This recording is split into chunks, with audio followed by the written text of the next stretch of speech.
What's up, everybody? Blake Smith here from the Tackle Warehouse, Major League Fishing Tackle Warehouse Pro Circuit.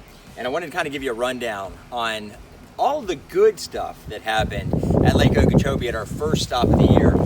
There was plenty of frustrating things as well, and I'll get to that in a second. But as for the good stuff, how I found fish in an area, what I was using, even some of the giants that I caught a couple big ones here in the tournament, which was really rewarding. But also just it kind of showed me a lot of what was going on in the area. And unfortunately, day two was a completely different situation with those fish heading out to the hill. But I wanted to kind of give you a quick rundown. Day one, I got out there and I found all of my fish flipping. So every fish I found was pretty much in cattail lines and reed lines and things like that, and I had to go in and get them.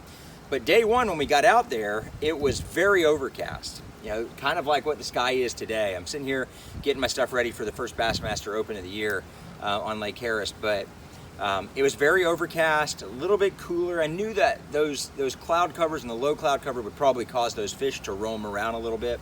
So after about 30 minutes, 45 minutes of flipping some of these reed lines and things, I knew that it wasn't gonna happen.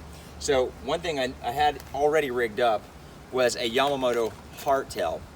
And I'll kind of show you this in a second a little bit closer, but the Yamamoto hardtail is it's a semi-new bait. It's been out for a few years, but this particular color is the brown bluegill clear.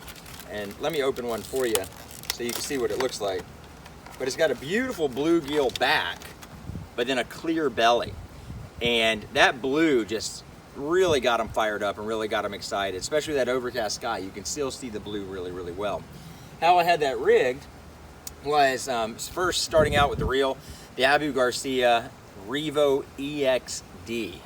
You know, it's an 8-to-1 reel. It's really fast. I had 50-pound X5 braid on here, and then of course a bobber stop just to kind of keep that little weight, but then an 1/8 ounce flat out tungsten, and then a 5/0 Fusion 19 EWG hook. And I like this, and what I do, there's some tips and tweaks and things like that, and you can send me a message on that and I'll give that to you kind of privately to tell you what I like to do on these hooks to make them even more effective. But that 5/0 hook just sits really well on that Yamamoto hardtail, so it kind of pops out real well. You're able to cover a lot of water with it, and I got a few key bites, including one over 5 pounds first thing in the morning. Just kind of throwing that around, anything isolated, but I can also bring it through the grass, and that was the key that day. Was it had to be touching grass for me to get bit. Had 3 bites on that first thing in the morning. I landed 2 of them because the other one didn't take it. But the rest of the time I'm flipping, and I had 2 different setups for my flipping setups. You'll notice that the reels are pretty much the same. That's the Revo Rocket. You know, it's a 10-to-1 reel. It's the fastest reel in the industry, one of the smoothest, has a lot of drag. So when I did hook something big, I've hooked some straight hammers on this reel. But the 2 different rods that I was using, this one here is the 7.3 heavy Fanatista Premier. Really awesome. It's really composite, but it's real light. You got a good parabolic tip. It's very sensitive. The first bite I even had on it felt like somebody had smacked me in the arm. That tells you how sensitive these rods are, and they are worth their weight in gold. I had 20-pound Berkeley Trilene fluorocarbon on here. Just an 1/8 ounce. I think this is about an 1/8 ounce. 1/8 ounce flat out tungsten weight, and then just a regular worm hook. You know, this is a 4/0 worm hook, and that was for pitching Cincos and some light baits around. This rod here really was effective in practice, and then as the tournament progressed, I should have picked it up more just because of the fluorocarbon and how sensitive those fish have gotten with having 165 anglers on the water. But you know, this is a great setup for that. And then number 2, this is the one that I caught all of my big ones on. And I actually, after I caught my biggest fish, I cut my line, my sinker, everything off of it just to kind of be able to have it there to show. But what I have here is same reel. This is the Abu Garcia Revo Rocket. Red reel, stands like a sore thumb. And then I had, this was 65-pound X5 braid. And then on a 7.6 heavy Fanatista Premier rod. Really sensitive, like I said that a minute ago, but it's just a very balanced rod, especially with the Revo Rocket. I had a 5/0 straight shank flipping hook. This is a Fusion 19 straight shank and then this is a 3/4 ounce tungsten.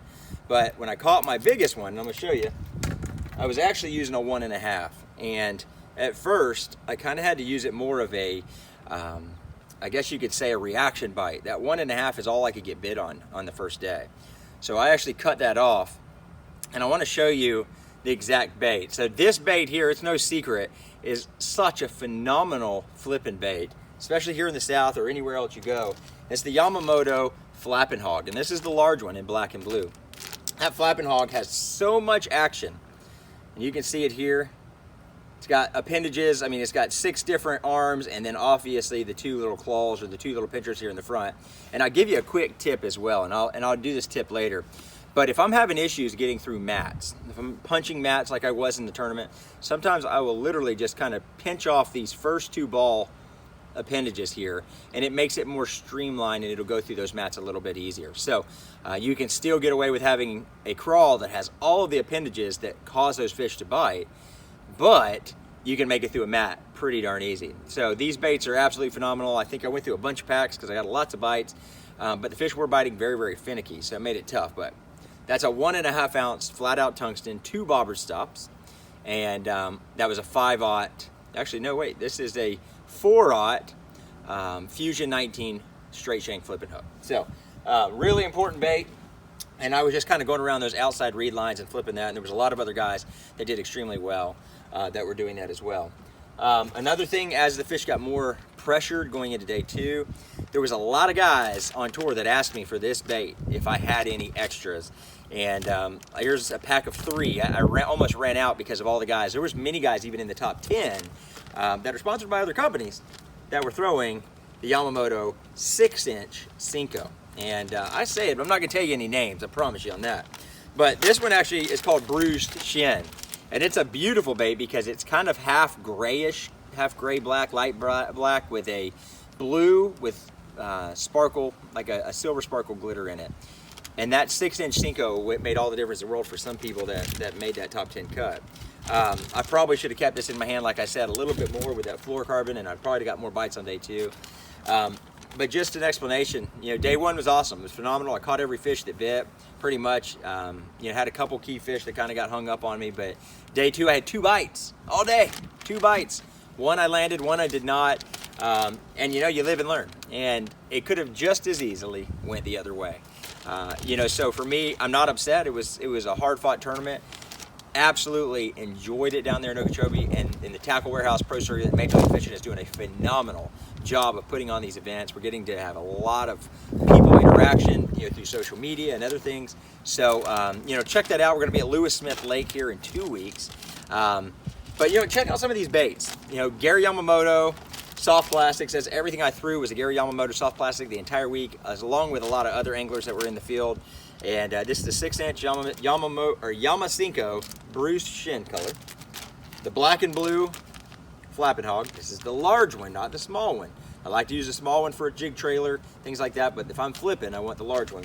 And then obviously the Yamamoto hardtail, and I've got it all mixed up here, but this is such a key bait, whether you're fishing the surface, subsurface, or even the bottom with a big jig head. You can crank this along just like you would any other big soft plastic. So, you know, really awesome time. And you know, if you have any questions, feel free to send those in, and I will also be posting some other stuff, some just bait specific stuff. And if you have any questions, we'll see you at Lewis Smith Lake.